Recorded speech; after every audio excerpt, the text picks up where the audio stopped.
अवांजी समातुन ताईं radio voice of Sindh London. वाकई लाड़काणो बि लावारस आहे। इन हवाले सां अकील भुट्टो जो लेख अवां जे समातनि जी नज़र करियूं था। लाड़काणो अॼु रोई रहियो आहे। हीअ रुॻो हिकु शहर न पर हिकु ज़ख़्मी दिलि आहे जंहिंजी हर धड़कन सां दर्द जो आवाज़ु निकिरी रहियो आहे।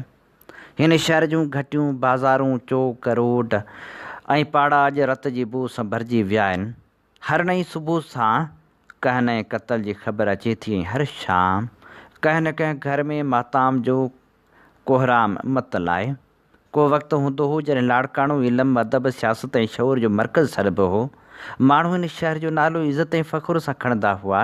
हितां जी तारीख़, जी हा, सियासी तारीख़ सॼे मुल्क ते असरअंदाज़ थींदी हुई, पर अॼु साॻियो लाड़काणो ख़ौफ़, बेयकीनी ऐं रत जी रांदि जी अलामत बणिजी वियो आहे। इहो चवणु ग़लति न थींदो त लाड़काणे में हाणे मौत आम ऐं ज़िंदगी ग़ैर महमूल थी वई आहे। रोज़ु कंहिं न कंहिं मोहल्ले मां फायरिंग जो आवाज़ु ॿुधण में अचे थो। रोज़ु कंहिं न कंहिं माउ जो जवान पुटु क़तल थिए थो। रोज़ु कंहिं न कंहिं ॿार जे मथे तां पीउ जो सायो खॼी वञे थो।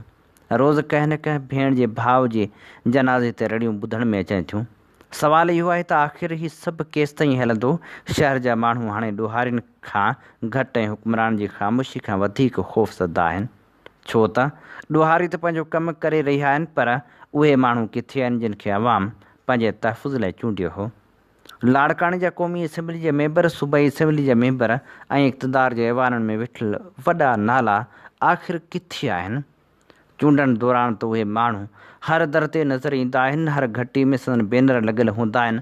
हर जलसे में वॾा वॾा वाइदा कया वेंदा आहिनि। अवाम खे ख़ुशहाल मुस्तक़बिल जा ख़्वाब ॾेखारिया वेंदा आहिनि। पर अॼु जॾहिं शहर रत में ॿुॾी रहियो आहे, जॾहिं क़ब्रिस्तान आबाद ऐं घर वीरान थी रहिया आहिनि, तॾहिं उहे सभु आवाज़ ख़ामोश थी विया आहिनि। लाड़काणे जी अवाम खे हाणे रोडनि जी ज़रूरत नाहे, न ई रंगीन पार्कनि जी। अवाम खे सभ खां पहिरीं पंहिंजी जान जो तहफ़ुज़ घुरिजे, छाकाणि चूंडियल नुमाइंदे कॾहिं कंहिं माइरनि जे अखियुनि में झाती पाए ॾिठो आहे जिन जा पुट क़तल थी विया? छाकाणि MNA या MPA उन्हनि यतीम ॿारनि जे मथे ते हथु रखियो आहे जिन जा वालदेन रत जी रांदि जो शिकार बणिया?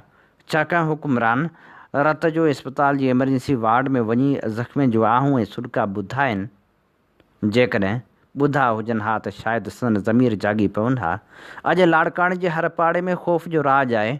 माण्हू राति जो देरि सां घर अचण खां डिॼनि था। वालदेन पंहिंजे ॿारनि खे ॿाहिरि मोकिलण वक़्तु बेचैनी महसूसु कनि था। वापारी पंहिंजे कारोबार बाबति परेशान आहिनि। शागिर्द तालीम खां वधीक पंहिंजी हिफ़ाज़त बाबति सोचे रहिया आहिनि। शहर जो समाजी ढांचो आहिस्ते आहिस्ते टुटी रहियो आहे। क़तल रुॻो हिकु इंसान जो नथो थिए, क़तल हिकु ख़ानदान जो थिए थो। जॾहिं को नौजवान मारिजे थो त संस माउ जी ज़िंदगी जा सभु ख़्वाब दफ़न थी वञनि था। संस पीउ जे कुल्हनि ते उमिरि खां वधीक ॿार अची वञनि था। संदसि भेनर भाइर सॼी ज़िंदगी लाइ हिकु अणभरिजंदड़ ज़ख़्म खणी हलनि था। अफ़सोस जी ॻाल्हि इहा आहे त लाड़काणे में क़तल जूं ख़बरूं एतिरियूं आम थी वियूं आहिनि जो माण्हुनि जी हसासियत में मरी रही आहे। हिकु वक़्तु हो जॾहिं हिकु क़तल ते सॼो शहर सोगवार थी वेंदो हो।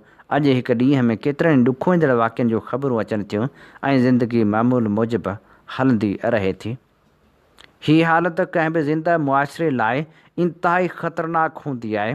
जॾहिं ज़ुल्म आम ऐं एहतिजाज ख़ामोश थी वञे त पोइ मुआशिरा पंहिंजे इख़लाक़ी बुनियादनि खां महरूम थियण लॻंदा आहिनि। लाड़काणो अॼु अहिड़े ई ख़तरनाक मोड़ ते बीठो आहे।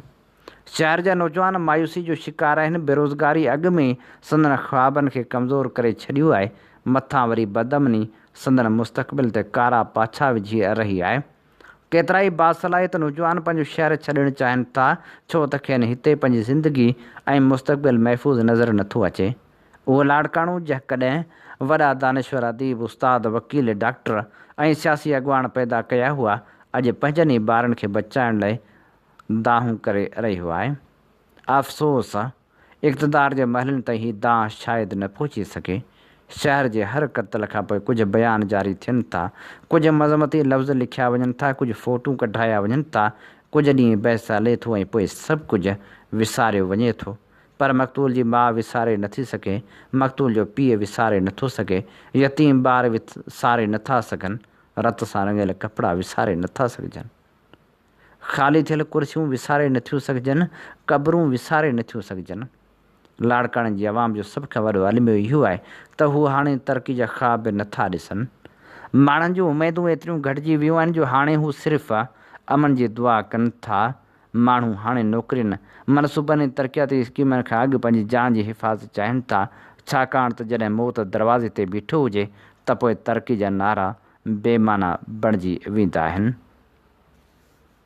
सिंध जो क़ौमी आवाज़ voice of Sindh London web radio ऐं TV चैनल जेको गुज़िरियल 13 सालनि खां सिंध सां थींदड़ ज़्यादतियुनि नाइंसाफ़ियुनि ख़िलाफ़ सगारो आवाज़ बणिजी दुनिया जी कुंड कुड़िछ में पहुचे थो। सिंध तोड़े दुनिया जे मुल्कनि में सिंधियुनि सां थींदड़ ज़ुल्म ऐं जबर ख़िलाफ़ उथंदड़ आवाज़ खे बेबाकी सां नशर करे थो। वॉइस ऑफ सिंध लंडन कारोबारी न पर क़ौमी जदोजहद जो अहम मोर्चो आहे, जंहिंखे अवां जे माली सहकार जी सख़्तु ज़रूरत आहे।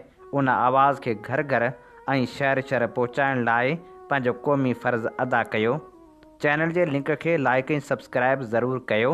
बैनर ते ॾिनल फ़ोन या ईमेल वसीले असां सां राबितो करे सघो था। अवां जी समातुनि ताईं radio voice of Sindh London.